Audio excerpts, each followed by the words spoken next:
everyone, welcome back to 3 Acre Homestead. My name is Dana. We're in the kitchen again today. I'm going to make a chicken and spinach stuffed manicotti for freezer meals. I have done some of the prep work already. I've got the noodles that are the cooked noodles put into cold water. I have sauteed onions. It called for 1 whole onion. A yellow onion, I only had white, so that's what I used. It asked for 1/2 teaspoon of salt, 1/2 teaspoon of garlic powder. I used, instead of garlic powder, my garlic scape powder. So I grew the garlic scapes this summer and then freeze dried it. So I have this much, and our garlic is already in their garlic bed because you plant that in the fall. So that's already good to go. With the onions, the Mueller chopper, but this time it asked for a fine dice, so I put the fine cutter on there, or the fine blades. Okay, and then it asked for 2 cups of spinach, and then we're gonna add the rest of the ingredients. 1/2 cup of Parmesan cheese. Now this is not the brand of Parmesan that's in here. It is this big tub from Green Valley cheese, Parmesan cheese. I got it from Azure Standard. I keep it in the freezer. I've got several of these buckets in there, and so I'll just put it back in this jar to fill it up. It's a nicer quality, more organic Parmesan. So I forgot 1/2 cup. Let's see how much we have in here for now.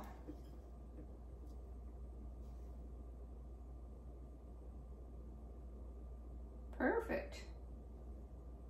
So see, I've used up almost all of that's in here, so I will just add a little more.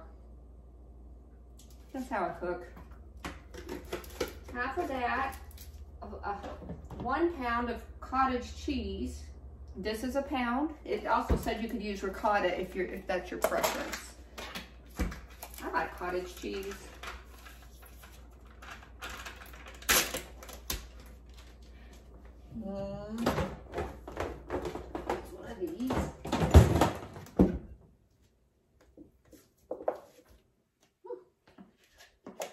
Seems like a lot of cottage cheese. And I did add a little bit more than 2 cups of spinach because I like spinach. I think most of the time you put it in dishes and you can barely taste it. So that's why I did that. And parsley. This is my parsley. This is also from the garden. I freeze dried it as well, and it says 2 tablespoons. I don't mind doing, I'm gonna do a little more.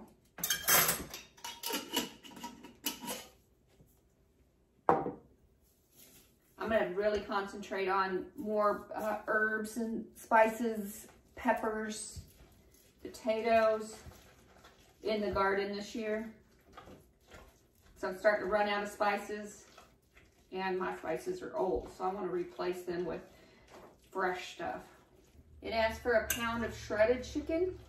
The chicken I'm using is from a roasted chicken from the grocery store. I needed it to make chicken salad, and I had a little bit too much, and then also I used the bones to make bone broth, chicken bone broth. So I had about 1 pound of it in the freezer, and it needs to be used.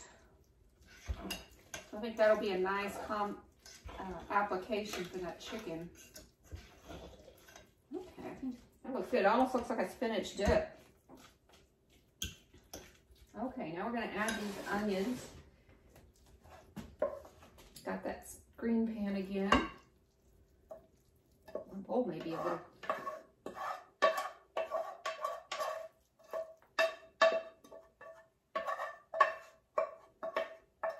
I did a little taste test of these onions a while ago.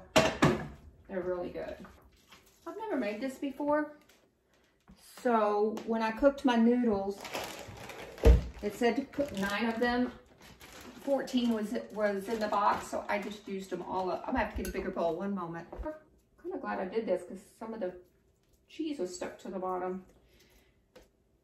And so if I tear any of the manicotti noodles, then I've got a few to spare.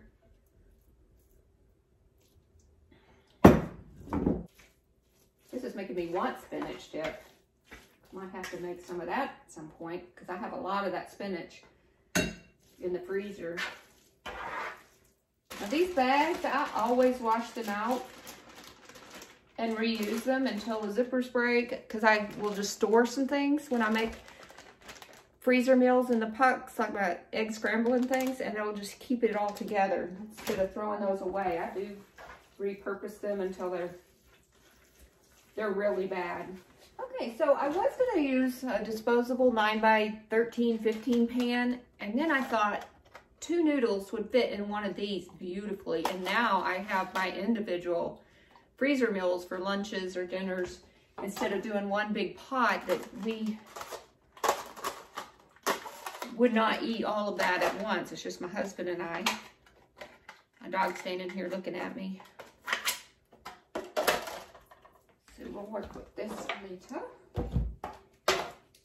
And the recipe says to put this tomato sauce or this Italian marinara in the bottom of the pan so the noodles won't stick. I'm just eyeballing it. I don't even know if I'm going to need all these pans. I need to stop doing that until I figure out how many I'm going to need. Now we have our noodles.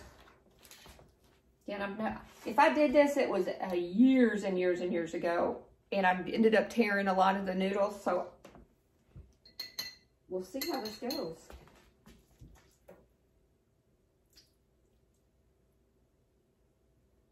I need a little noodle holder. Some of my chicken pieces are a little bit large, I think. I'm probably gonna wish I would have made double the noodles. Because this is a lot of mixture right here. That turned out pretty good. Now these are gonna fit in here just perfect, 2 at a time. You know what any of this that we don't use in this recipe, I'll throw it in the freezer and I'll have it ready to go for another round of this, or make a lasagna with it, or some, something different. But it won't go to waste. I'll figure out something to do with it. Sometimes I just have to sit on the project for a little bit till I make a decision. Oh, this is what I want to do. Okay, that one's tearing a little bit, but it'll be all right. And look how perfect that is. We have our first little lunch dish. Oh, this one's already tore. That's okay, I'm gonna use it. That's why, oh, I'll tore it all the way in half. Okay. I'm just gonna close it back up like this. Stick seam side down. You won't ever know. See, I knew these were delicate. This one's gonna tear too, I can already tell. Trying to keep it from tearing further. This isn't going too bad at all. Oop, we got it coming out the sides.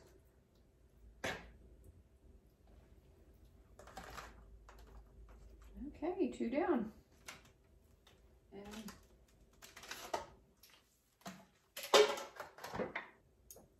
have a suggestion on how to better stuff these, I certainly would appreciate the comment.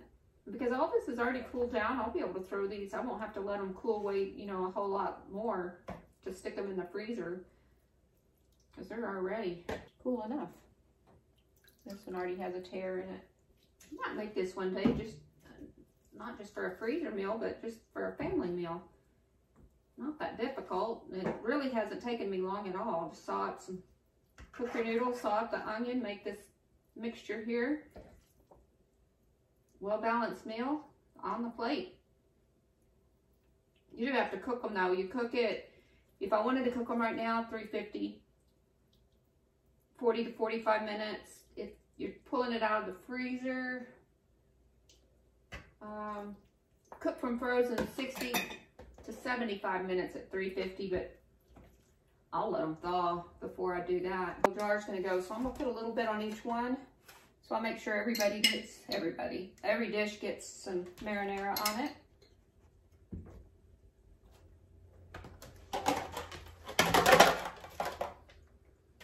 and try to divide it out equally.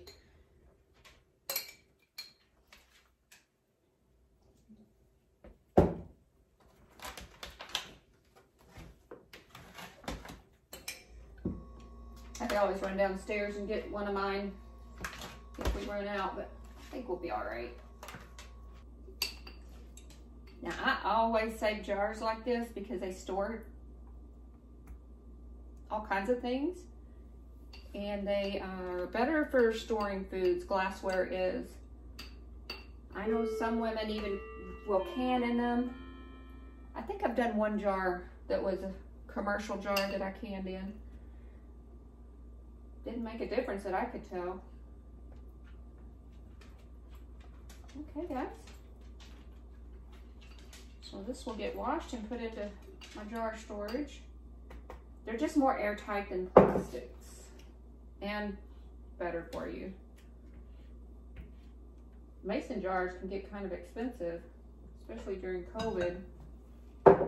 Now we're going to sprinkle the cheese all over them.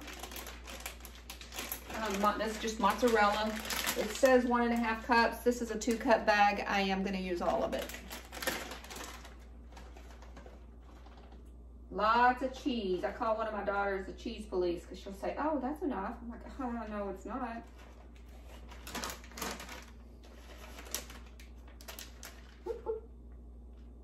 I usually don't like touching my shredded cheese. The kids know it, because the bacteria on your hands makes it mold faster. Even if they're freshly washed hands, I still just don't think you should be touching the cheese if you can help it. Now I'm having to do it a little bit here, but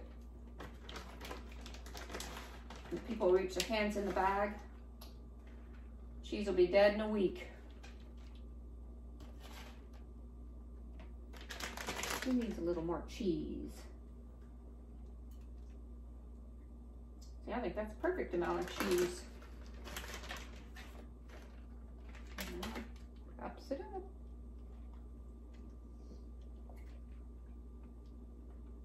Okay, here we go. Chicken and spinach manicotti. 1, 4, 5, 6, 7 meals.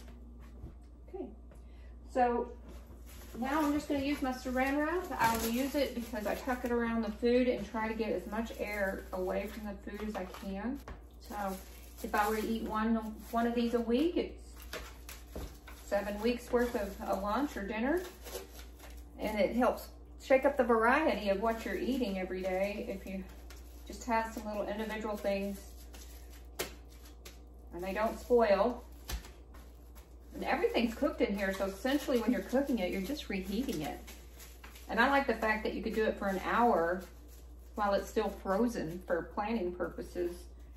Yeah, for the foil. So tell me, do you do shiny side up or dull side? I think I do dull. Why? I don't know. I think I just heard someone say that once years ago.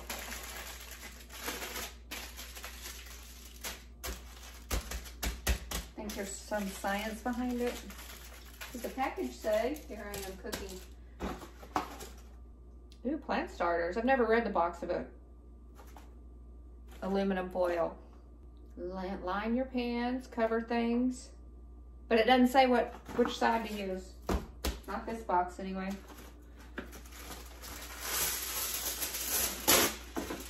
I guess I could test one, do one shiny, one not. Frozen's frozen in the dark freezer to me. I don't get it.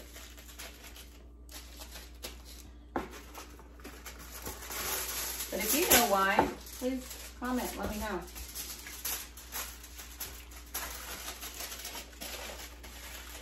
The big debate of aluminum foil.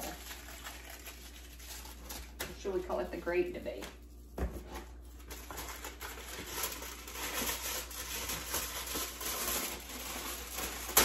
Some of these I stacked. I'm noticing it punched some of the marinara through the cheese, so that, you know, this one's really bad because I had 3 or 4. It doesn't matter on how the product's going to be cooked. It's just not as pretty now.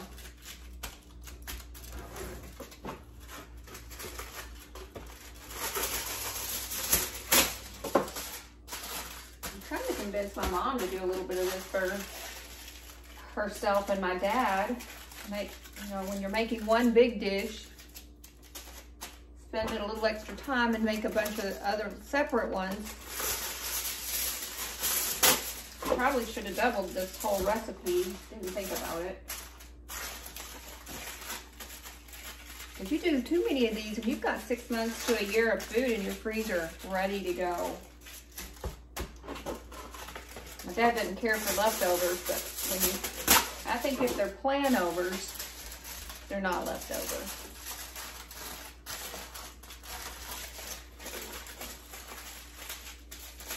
Okay, then I'm just going to label each one what it is.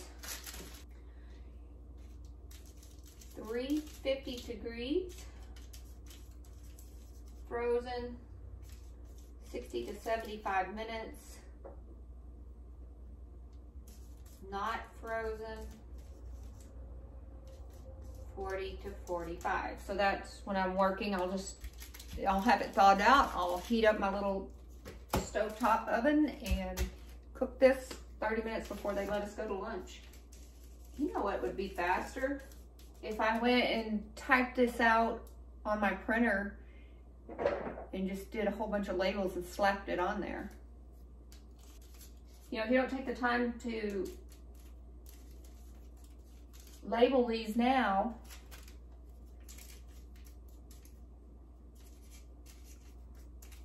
with all the directions and everything, you're going to forget what you've got in this little dish, especially if you do a lot of this type of cooking. And I'm just writing an F for frozen and a Ghostbuster sign with an F for not frozen. I don't know what that means. Instead of writing the whole word chicken out, I just put CK in. And I'm going to use this handy dandy little thing. It helps hold the bag while you're filling it up. It has a label on here. My mom got this for me for Christmas one year. I can't read the label. I've seen a lot of people using them. Oh, before I fill my bags, I like to label them while it's flat. And good thing I can read my own handwriting.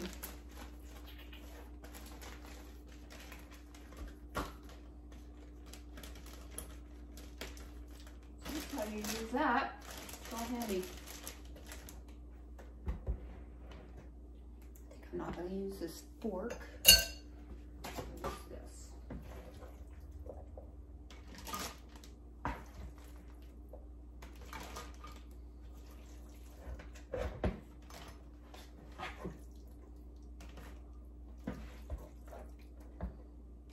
That's a lot. This is probably enough mixture for a whole nother batch. Which that's fine. This time I'll just buy another box of Manicotti noodles. They don't quite do all 14 of them. Maybe just they won't have quite so much, you know, overstuffed mixture. And here's some, whoops.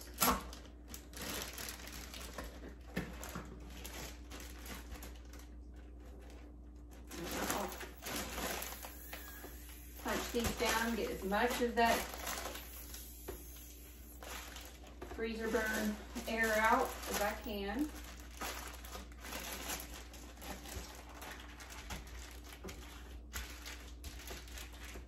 I like to store my food flat like this. Helps get the air out, and then it's just a little bit more convenient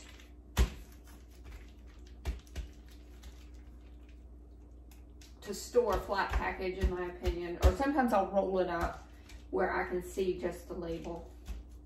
In fact, I think that's what I'll do with this. So it's all filled up now. We'll just roll it. And there's our chicken and spinach manicotti mix. Okay guys, thank you for playing in my kitchen with me today.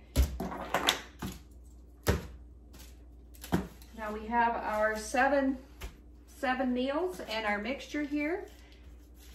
I wish you could see them better. There you go. That's a little better. And enough to make, I think, a whole nother dish of the manicotti. I thank you for being here with me today. Thank you for supporting me. Please press subscribe and like. We'll love to have you back, and thank you again. Have a good day. Bye.